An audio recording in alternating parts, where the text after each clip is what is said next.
Assalamualaikum warahmatullahi wabarakatuh. Waalaikumsalam. Alhamdulillah, salawat dan salam pada Rasulullah Shallallahu Alaihi Wasallam.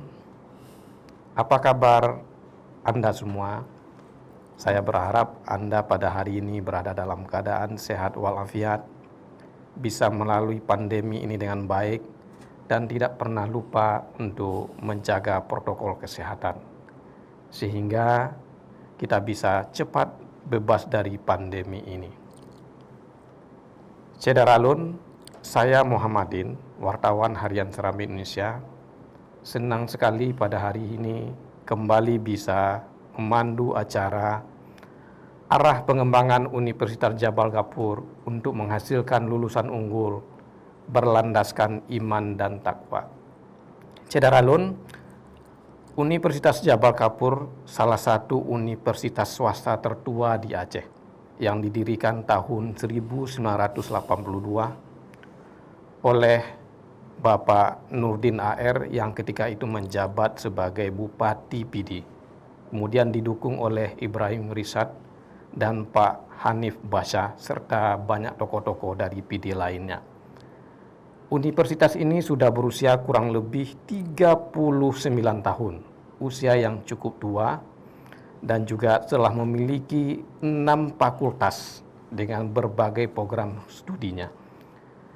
Selama ini, Universitas Jabal Kapur sudah memberikan kontribusi yang banyak pada Kabupaten PD dan sekitarnya, serta juga untuk Aceh secara keseluruhannya. Pada hari ini kita akan berbincang-bincang arah pengembangan Universitas Jabal Kapur dengan Bapak Rektor Universitas Jabal Kapur, Bapak Profesor Dr. Bansu Urianto Ansari, MPD. Assalamualaikum Pak Rektor. Waalaikumsalam warahmatullahi Pak Din.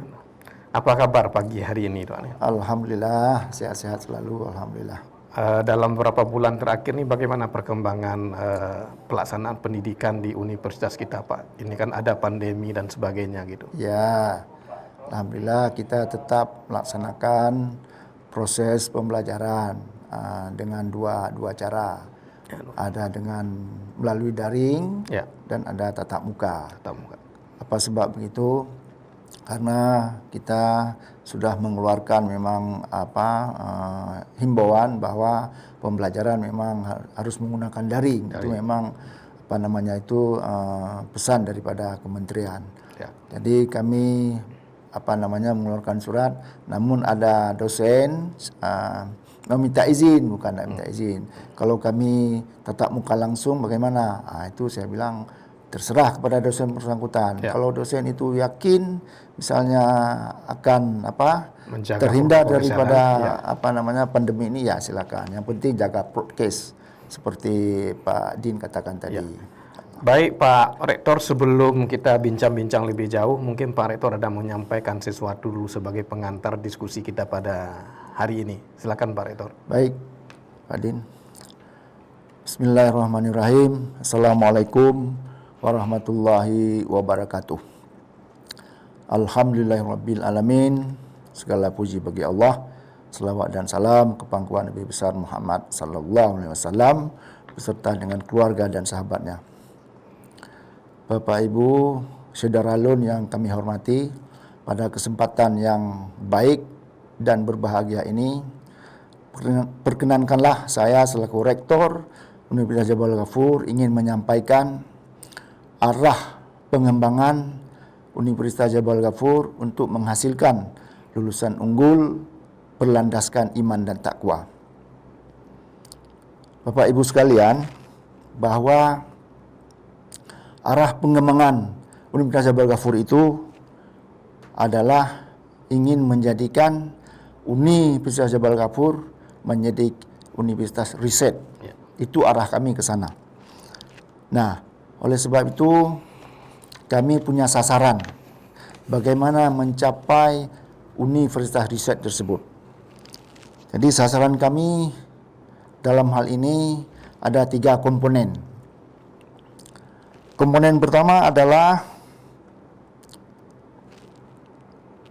menyediakan dosen dan karyawan yang profesional.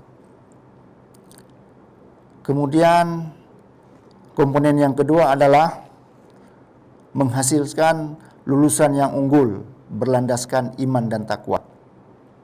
Kemudian komponen yang ketiga adalah kurikulum dan pembelajaran berkualitas.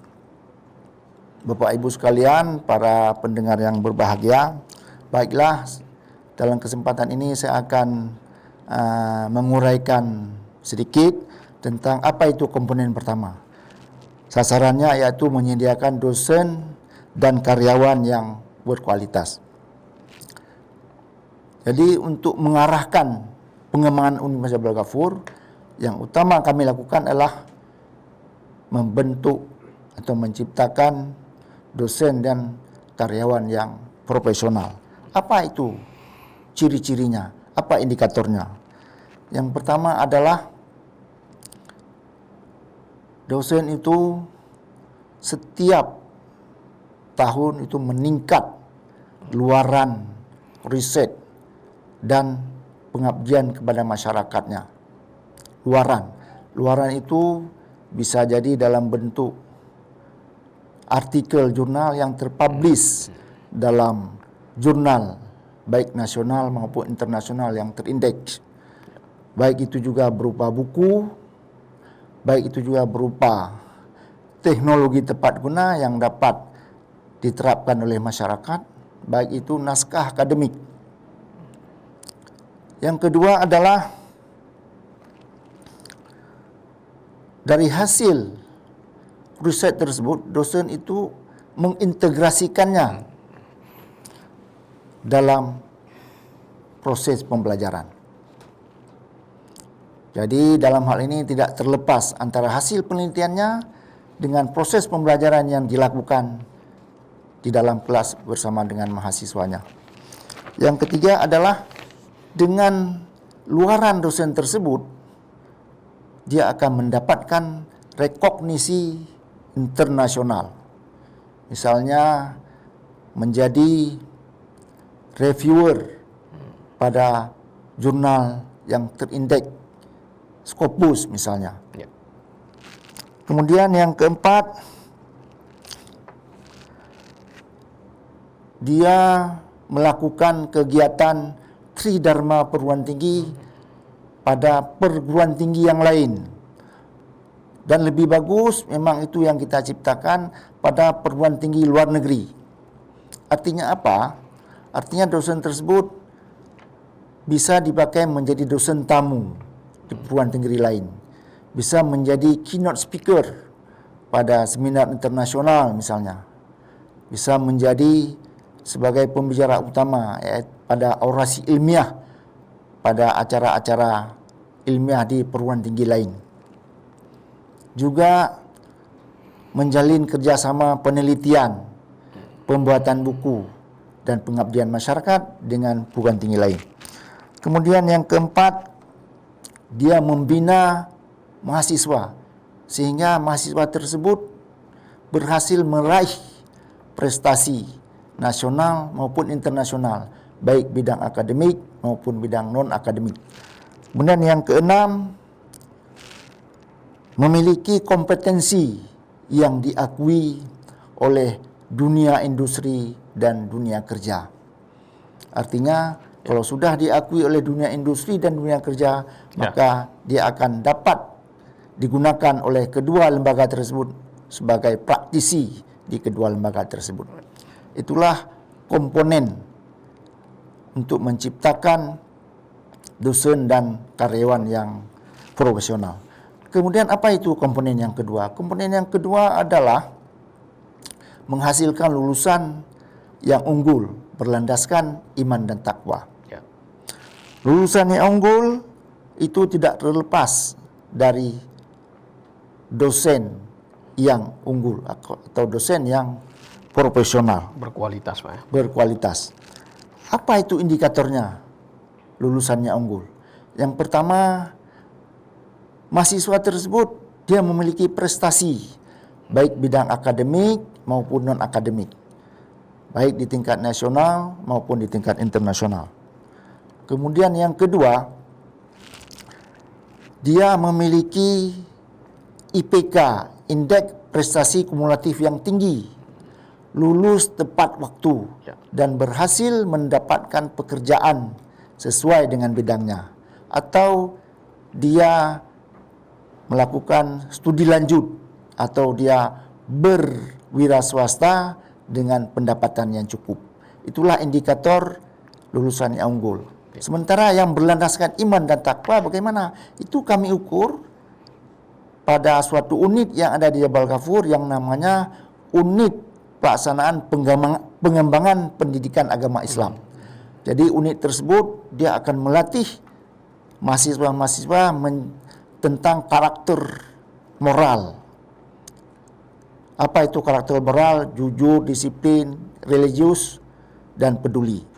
Jadi apabila mahasiswa sudah lulus di unit tersebut, maka dia syaratnya baru bisa mengambil mata kuliah pendidikan agama.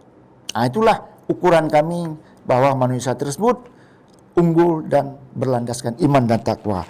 Kemudian satu lagi, yaitu komponen yang ketiga, kurikulum dan pembelajaran yang berkualitas. Nah, itu yang pertama adalah akreditasi program studi. Itu minimal baik sekali, kalau sekarang namanya B, dan akan ditingkatkan menjadi unggul, yaitu A. Kemudian dia memiliki jalinan kerjasama dengan perguruan tinggi lain, baik dalam negeri maupun luar negeri, baik itu dunia usaha, dunia industri, dan dunia kerja. Network ya. Yang ketiga, dia itu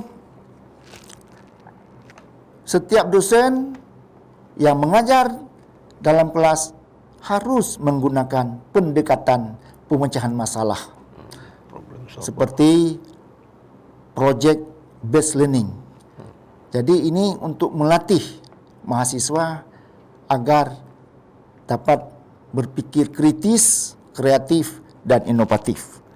Nah, itulah arah pengembangan Universitas Jabal Ghafur untuk menghasilkan lulusan unggul berlandaskan iman dan takwa. Demikian Pak Muhammad. Baik, terima kasih Pak Rektor. Ini kita mulai bincang-bincang lebih jauh. Pak Rektor, Universitas Jabal Ghafur ini kan dibangun sudah lama sekali, tapi sempat juga itu kurang aktif gitu ya kan? Iya, baik. Nah ini kira-kira kapan mulai aktif kembali nih, supaya lebih masyarakat kita lebih tahu gitu Pak? Iya, Masya Allah. Jadi Pak MD, memang betul seperti Bapak katakan tadi bahwa Universitas Jabal Ghafur salah satu perguruan tinggi swasta yang tertua di Aceh.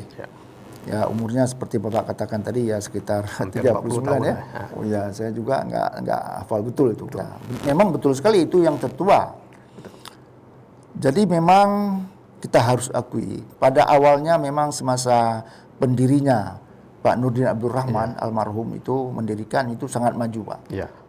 Mahasiswanya begitu membludak dan sebagainya. Gedung-gedungnya juga gedung-gedungnya bagus.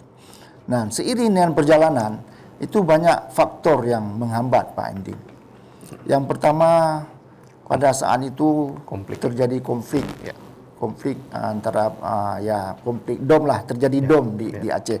Itu terkena juga imbasnya di kampus Jabal Ghafur sehingga kampus-kampus kita kan dibakar pada hari itu, pada saat itu. Setelah itu kita juga mengalami pasang surut karena terjadi yang disebut setelah konflik yang disebut dengan lupa saya itu konflik tsunami. Oh, tsunami.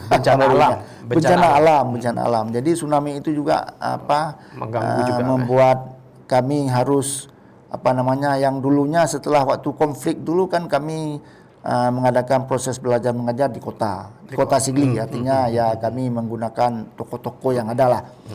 Nah, setelah selesai konflik, kami balik lagi ke kampus Universitas Jabal Ghafur. Cuma diikuti dengan bencana alam gitu. Ya, setelah itu terjadi lagi konflik ini nggak selesai, dibakar kampus, maka kami harus balik lagi ke kota. Di kota kami dihantam oleh bencana alam tsunami tersebut, sehingga seperti itulah pasang surutnya perjalanan kampus Jabal Ghafur, sehingga sampai sekarang Ya, insya Allah dengan doa-doa kita semua, dengan doanya Pak Emdin, Ya. kita sedang membangkit kembali. Baik.